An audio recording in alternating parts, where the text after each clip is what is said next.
우리 주변에 계신 분들과 인사 한번 나누시죠. 참 반갑습니다. 축복합니다. 네, 인사 한번 나누겠습니다. 네, 네.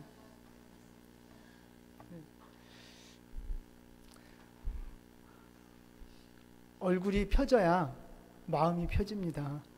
네, 네. 그래서 서로 이렇게 웃고 한번 인사 나누는 것이 말씀에 참 도움이 되는 것 같아요. 그냥 하는 게 아니거든요. 다시 한번 얼굴을 좀 한번 이렇게 살짝 펴보시죠.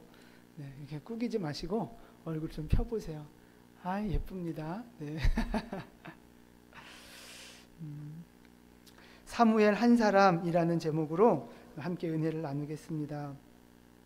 지난주 말씀 우리가 어디까지 나눴느냐 하면 이스라엘 백성들이 미스바에 모여서 회개 기도하고 믿음을 회복하는 말씀을 보았습니다. 그래서 블레셋 백성들이 공격해 오지만 하나님 앞에 기도하면서 온전한 예배를 드리면서 그 공격을 이겨내고 승리하는 그 모습을 지난주에 살펴보았죠. 오늘은 그 기적 같은 승리를 경험한 이후에 있었던 말씀을 함께 살펴보도록 하겠습니다. 첫 번째 말씀은 먼저 예배가 축복이라는 말씀입니다. 한번 따라서 해볼까요? 예배는 축복입니다. 오늘 12절 말씀, 본문 12절 같이 읽겠습니다. 사무엘이 돌을 취하여 미스바와 센 사이에 세워 이르되 여호와께서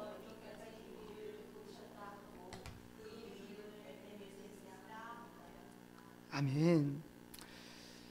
사무엘이 전쟁에서 이기게 하신 하나님 앞에 감사하면서 돌을 하나 세워놓죠. 그 다음에 그 돌 이름을 뭐라고 부릅니까? 에벤에셀이라고 부르는 거예요. 하나님이 여기까지 도우셨다. 도움의 돌이란 그런 의미를 가지고 에벤에셀이라 이렇게 이름을 붙입니다. 옛날에는요, 엘리 제사장 시대 때는 전쟁이 났을 때 법궤까지 가지고 나갔거든요. 그런데도 도우심을 얻지 못했어요. 그런데 오늘 사무엘은 하나님 앞에 온전한 번제를 먼저 드리고 나아가니까 하나님이 도와주셔서 승리하셨다는 거죠. 지금 그걸 기념하는 거예요. 예배 잘 드리면 인생에 성공하고 승리하는 인생이 되는 줄 믿으시기를 바랍니다. 그래서 예배가 축복인 거예요. 여러분, 하나님이 누구를 도와주십니까? 예배하는 사람 도와주시는 거예요. 여러분, 자녀들 키우시면서도 뭐 이렇게 자녀들이 여럿이 있으면 뭐 다 사랑하긴 하지만 마음이 좀 더 가는 자녀들 있지 않습니까? 조금 더 이렇게 잘해주고 싶고 조금 더 챙겨주고 싶고 그런 자녀들 있지 않습니까? 다 여기서 티 내면 제가 아니까 그렇단 말이죠.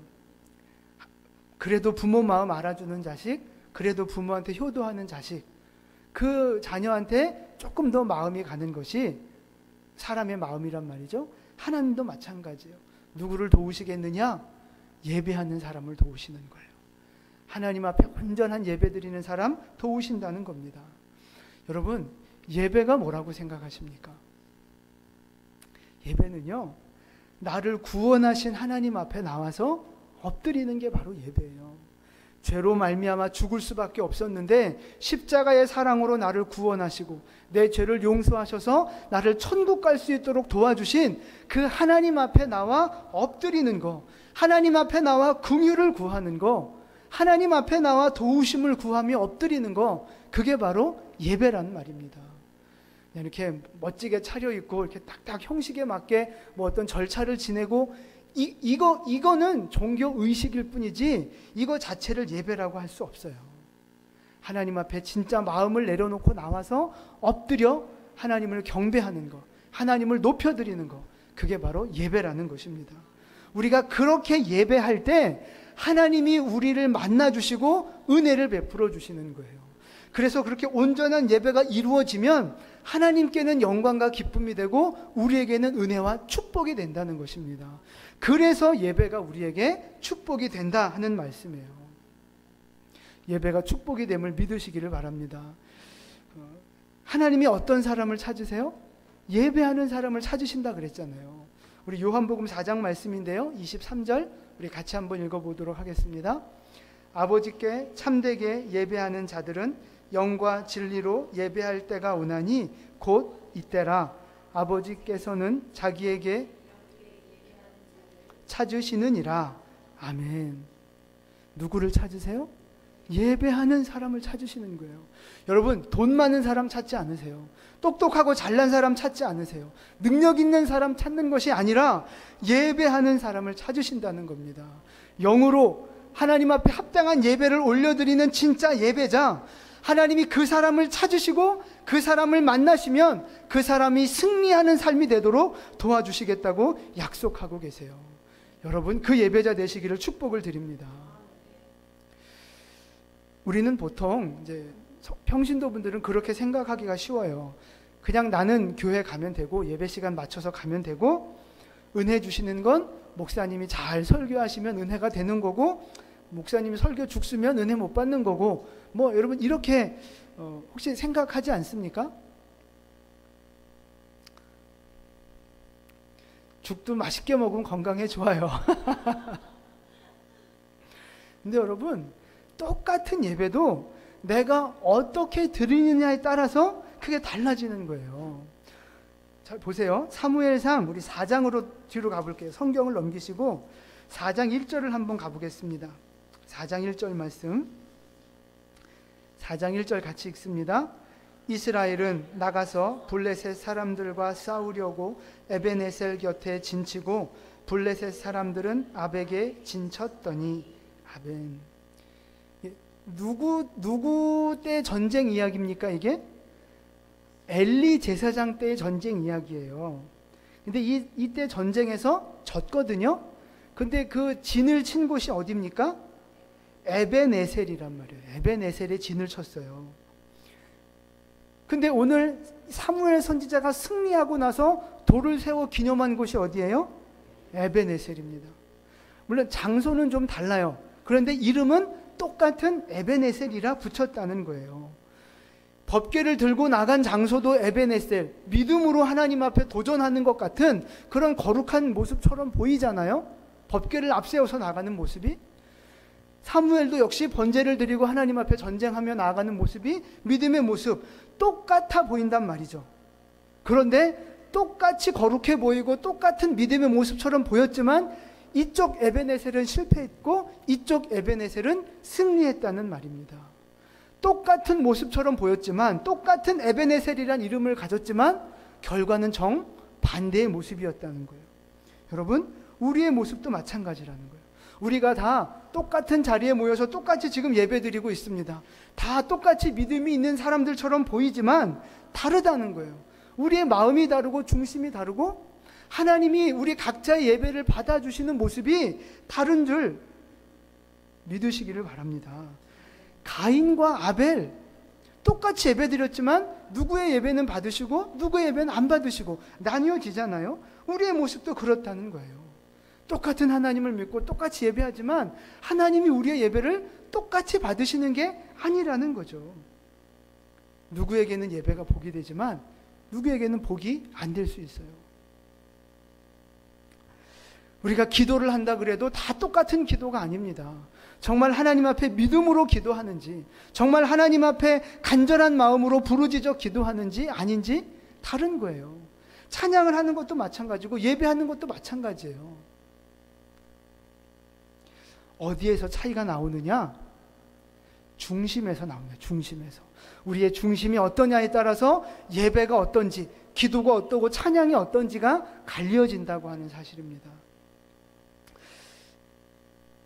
여러분, 우리의 중심이 어떻게 되어져야, 우리가 어떻게 해야 조금 더 온전한 예배를 하나님 앞에 올려드릴 수 있을까 하는 겁니다. 제가 묵상 중에 말씀을 준비하는 중에 주시는 마음은 그거예요. 준비를 잘해야 된다는 거예요. 준비를. 여러분, 주일 준비를 어떻게 하고 계십니까? 매일매일 주일 예배를 위해서 기도로 사실은 준비하셔야 돼요. 기도로. 예배가 은혜가 되도록, 말씀이 은혜가 되도록 목사님을 위해서 기도로 준비하셔야 돼요. 그냥 아무 생각 없이 그냥 살다가 주일날 딱 그냥 나오기만 하면 되는 게 준비가 안 되는 거죠. 준비. 여러분 헌금 예물 드리는 것도 마찬가지예요. 그냥 지갑에서 준비 없이 그냥 딱 꺼내 드리는 거랑 집에서부터 기도하고 준비하고 오는 거랑 다른 거예요. 다른 거. 옷을 준비하는 것도 그렇고 우리의 그 컨디션을 준비하는 것도 마찬가지예요. 여러분 우리의 삶의 중심이 뭡니까?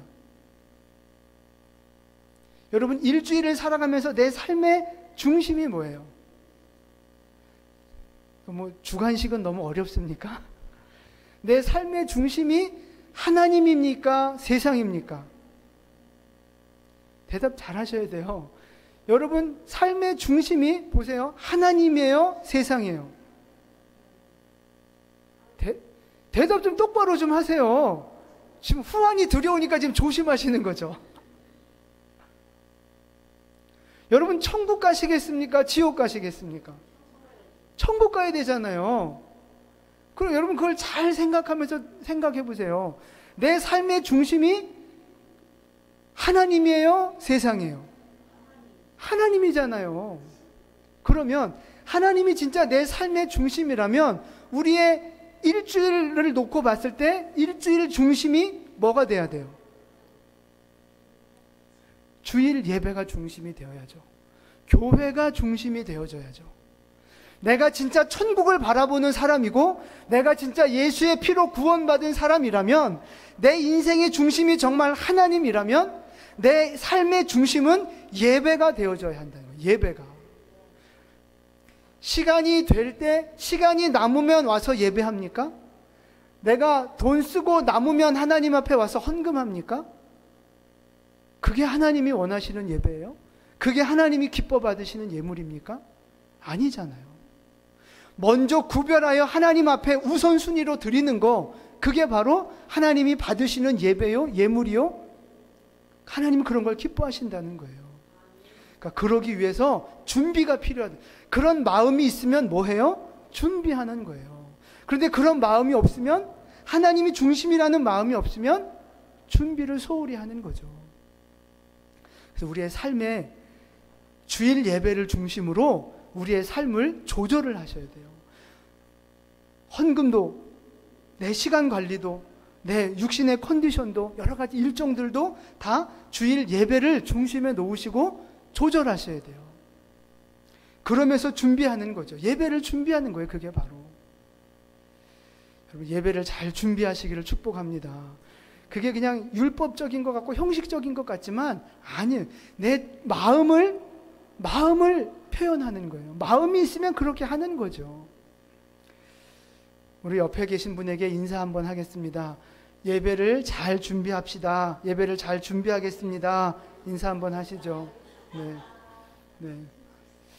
오늘은 얼굴 표정 보니까 잘 준비해서 오신 분들이에요. 그죠? 어제 저녁에 기도하셨죠? 네. 문자 받으시고 기도하셨죠? 답장은 씹으셔도 기도는 하셨으리라 믿습니다. 교회 준비가 참 중요하고요. 교회 와서도 마찬가지예요. 가능하면 여러분 앞자리에 앉으세요. 앞자리에. 제 앞자리에 와도 침 튀지 않는 거리거든요. 제일 앞자리도. 그러니까 걱정하지 마시고 앞자리에 오세요. 가능하면 가까이 나오는 것이 여러분의 믿음에 도움이 되는 거예요. 도움에. 찬양을 부르실 때도 그냥 노래 한 곡 뽑는 것처럼 부르는 게 아니라 가슴으로 부르는 거예요. 가슴으로. 정말 가사 하나를 내 기도로 삼고 하나님 앞에 고백하는 마음으로 가슴으로 찬양하는 거예요. 하나님이 그 찬양 받으시지 어디서 뭐 이렇게 뭐 그냥 노래 한 곡도 제끼는 것처럼 그냥 그렇게 하는 거, 그건 노래지. 아무리 가사가 하나님을 노래해도 그건 노래지 찬양이 아니라는 거예요.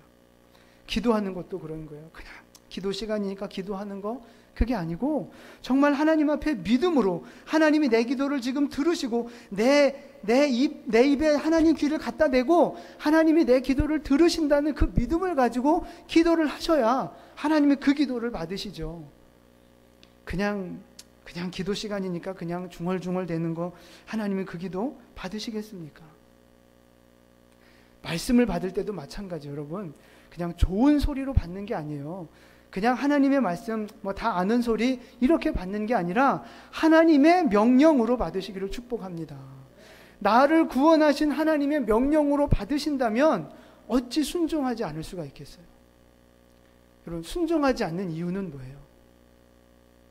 하나님을 우습게 여기거나, 하나님을 우습게 여기거나, 하나님 말씀을 우습게 여기거나, 하나님 믿는다고 하면서 말씀에 순종하지 않는 이유는 뭐예요? 다 핑계죠. 사실은 다 핑계예요. 여러분, 예수님도 순종하셨어요. 하늘의 그 영광을 버리고 이 땅에 오셔서 순종하셨어요. 정말 어떻게 표현할 수 없는 십자가의 고통, 거룩하신 하나님이 죄인이 되는 수치, 정말 감당하기 싫으셨지만 예수님은 그 자리에 순종하셨단 말이에요. 사람들이 예수님 얼굴에 침을 뱉었어요. 하나님 얼굴에 침을 뱉었어요. 하나님의 얼굴을 손바닥으로 때렸어요. 근데 예수님은 그걸 다 참으셨단 말이죠. 그 길을 다 걸어가셨단 말이죠. 그 예수님 앞에 내 불순종이 무슨 핑계가 되고 변명거리가 될 수 있겠느냐 하는 거예요. 여러분, 말씀 앞에 순종하시기를 바랍니다. 그것이 하나님이 원하시는 예배라는 거예요. 그 온전한 예배를 드리는 그 예배가 우리의 삶의 축복이 된다는 것입니다. 여러분, 하나님 앞에서 예배가 선택이 될 수 있겠습니까? 하나님 앞에서 기도하는 것이 선택이 될 수 있겠느냐는 거예요. 말씀을 지키는 것이 과연 내가 선택할 수 있는 문제냐 하는 것입니다. 전능하신 하나님 앞에서, 사랑하는 성도 여러분, 하나님이 우리에게 명령하시는 대로 하나님 앞에 온전한 예배를 하셔서 하나님의 은혜를 누리시는, 정말 예배의 축복을 누리시는 여러분 되시기를 예수님의 이름으로 축원을 드립니다. 아멘. 두 번째 말씀은요, 이 사무엘 한 사람이 얼마나 중요한가 하는 거예요. 기도하는 한 사람이 중요하다는 건데, 전쟁 이후에 다시는 블레셋 사람들이 이스라엘을 공격하지 못해요. 그것이 13절과 14절 말씀인데요, 우리 같이 한번 읽어보도록 하겠습니다. 이에 블레셋 사람이 굴복하여 다시는 이스라엘 경내에 들어오지 못하였으며 여호와의 손이 사무엘에 사는 날 동안에 블레셋 사람을 막으심에 블레셋 사람이 이스라엘에게서 빼앗긴 성읍이 에그론부터 가드까지 이스라엘에게 회복되니 이스라엘이 그 사방 지경을 블레셋 사람의 손에서 도로 찾았고 또 이스라엘과 아모리 사람 사이에 평화가 있었더라.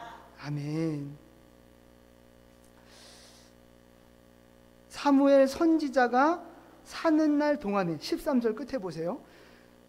여호와의 손이 사무엘이 사는 날 동안에 블레셋을 막아주셨다는 거예요. 하나님이 블레셋을 막아주신 이유가, 원인이 누구 덕분이에요? 사무엘 덕분인 거예요. 사무엘 한 사람으로 인해서 전쟁이 그쳤고, 사무엘 한 사람으로 인해서 평화를 누리게 됐고, 사무엘 한 사람으로 인해서 잃어버렸던 땅을 다시 회복하는 축복과 은혜와 평강의 역사가 만들어지더라 하는 것입니다. 사무엘 한 사람 때문에 하나님이 그런 은혜를 베풀어 주셨다는 거예요. 진짜 믿음의 사람, 진짜 기도를 쉬지 않는 그 믿음의 사람, 그 사람을 보시고 하나님이 그 사람에게만 은혜를 주신 것이 아니라 이스라엘 전체에게 복을 주시고 기적을 베풀어 주셨다고 하는 것입니다. 한 사람이 중요해요. 한 사람이. 열왕기하에 보면 엘리야 선지자가 나오는데, 엘리야 선지자가 승천하기 전에 그 제자 엘리사가 있어요. 엘리사가 스승이 승천하는 걸 보면서 이렇게 외칩니다. 열왕기하 2장 12절 말씀이거든요. 같이 읽습니다. 엘리사가 보고 소리 지르되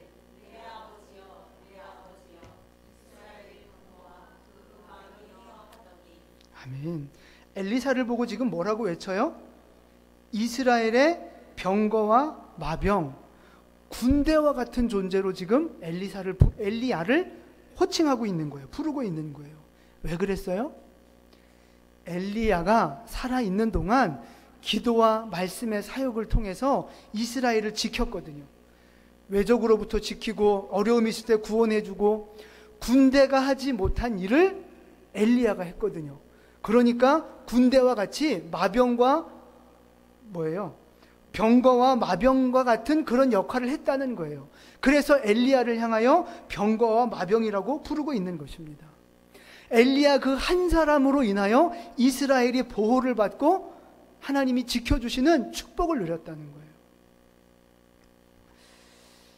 존 녹스라는 사람이 있습니다.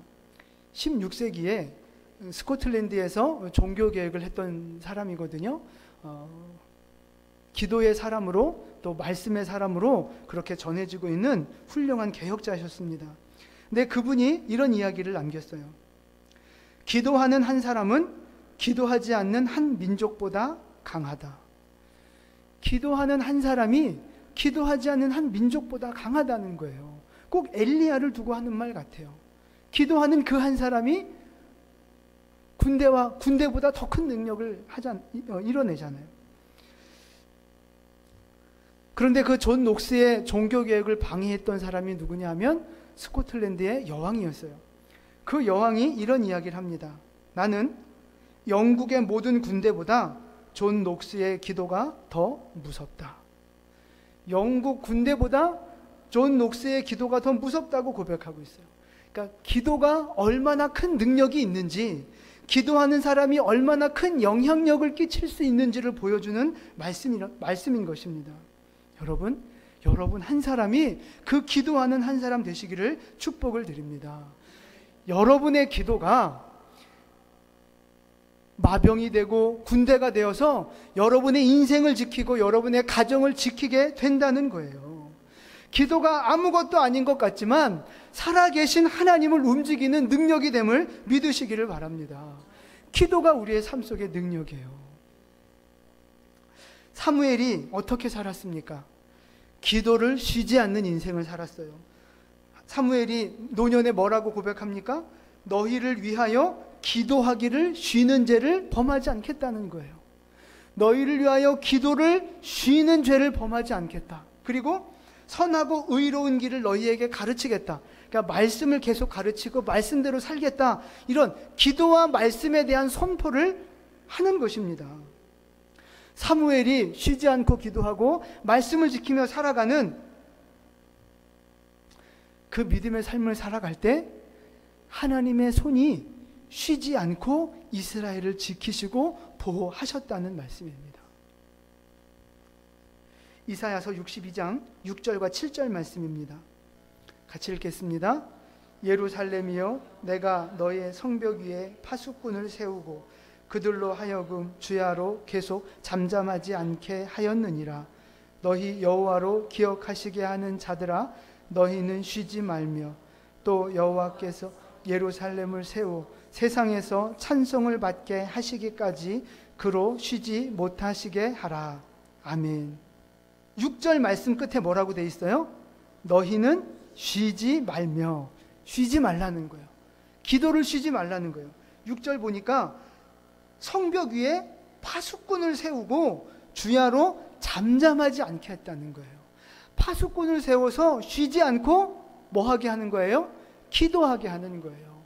우리를 향해 하나님께서 기도의 파수꾼으로 우리를 세워놓으시고 너희는 쉬지 말라 말씀하시는 거예요. 왜? 그러면 어떻게 되느냐? 7절 말씀을 보니까 끝에 보니까 그로 쉬지 못하시게 하라.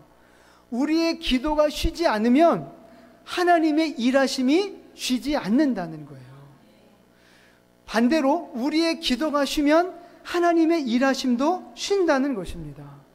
우리가 기도하면 하나님도 일하시고 우리의 기도가 쉬면 하나님도 쉬신다는 거예요. 그러니까 하나님이 쉬지 않고 일하시도록, 하나님이 쉬지 않고 역사하시도록 기도를 쉬지 말라는 거예요. 하나님께서 여러분을 쉬지 않는 기도의 파수꾼으로 세우셨다는 거예요. 여러분 교회를 위한 기도의 파수꾼 되시기를 축복합니다. 여러분 가정을 위한 기도의 파수꾼 되시기를 바라요. 여러분의 기도가 쉬지 않는 이상 하나님은 교회를 위해, 여러분의 인생과 가정을 위해 쉬지 않고 역사하시는 줄 믿으시기를 바랍니다. 근데 우리는 이렇게 생각할 수 있어요. 꼭 뭐 그렇게 기도 열심히 해야 되냐고. 하나님 다 알아서 해주시는데, 하나님 사랑이시라서 꼭 구하지 않는 것까지 다 알아서 해주시는데 뭘 그렇게 열심히 기도하냐고. 적당히 하면 되지. 그 말이 맞아요, 틀려요? 왜 틀려요? 맞아요. 쉬지 말라 그랬어요. 네, 우리 집사님 100점. 네. 하나님의 마음은 그게 맞아요. 복 주고 싶으시죠. 있는 것 최대한 좋은 걸로 다 채워주고 싶으시죠. 그런데 이 세상에는 하나님만 일하시는 게 아닙니다. 누가 있어요? 마귀 세력이 있는 거예요. 사탄 마귀가 우리를 방해하는 거예요. 하나님의 축복을 받지 못하도록, 하나님의 은혜를 입지 못하도록 자꾸 우리를 유혹하는 거예요. 죄로 유혹하고 시험으로 유혹하고 자꾸 우리가 하나님의 축복을 깨트려 버리도록 우리를 유혹하는 거예요. 그걸 이겨야만 하나님의 축복으로 나아갈 수 있는데, 그러기 위해서 뭐 해야 되느냐? 기도해야 된다는 거예요. 그래서 우리가 기도할 수밖에 없는 거예요. 사랑하는 성도 여러분, 나의 하나님은 지금 일하고 계십니까? 쉬고 계십니까? 다시 말해서 여러분은 지금 쉬지 않고 기도하고 계십니까? 아니면 기도를 쉬고 계십니까? 기억하십시오. 내 기도가 쉬면 하나님의 일하심도 쉬는 거예요.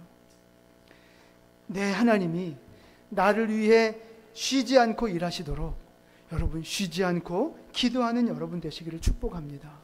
쉬지 않고 잠잠하지 아니하는 파수꾼의 사명을 여러분 감당하시기를 축복을 드립니다. 새벽에 나오면 더 좋겠어요? 안 나오시면 더 좋겠어요? 기도의 자리에 나오셔야 되겠어요? 안 나오셔야 되겠어요?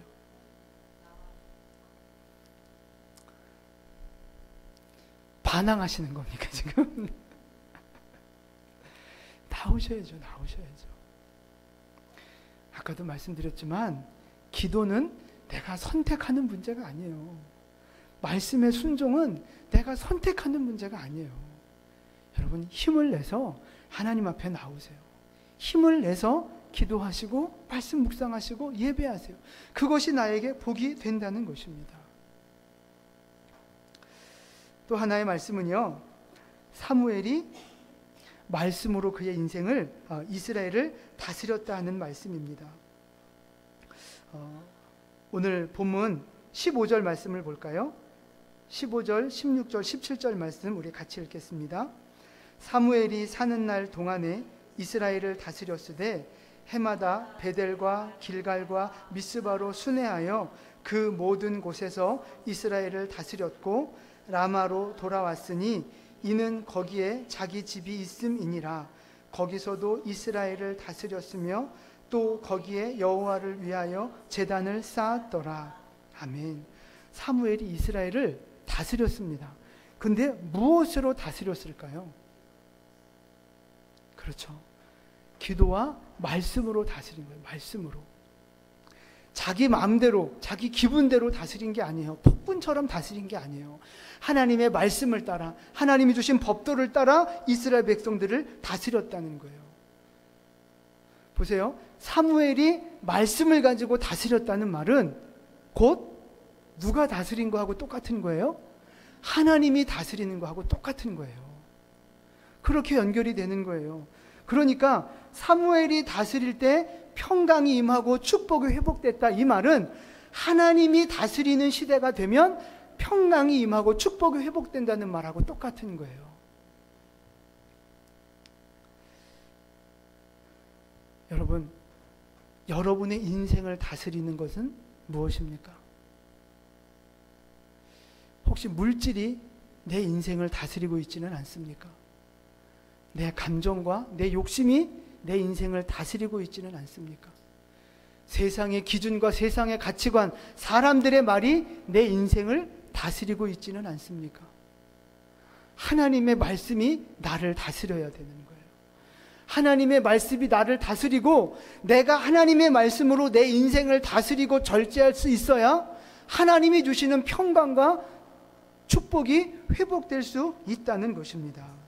하나님의 말씀으로 여러분 스스로를 다스리시기를 축복합니다.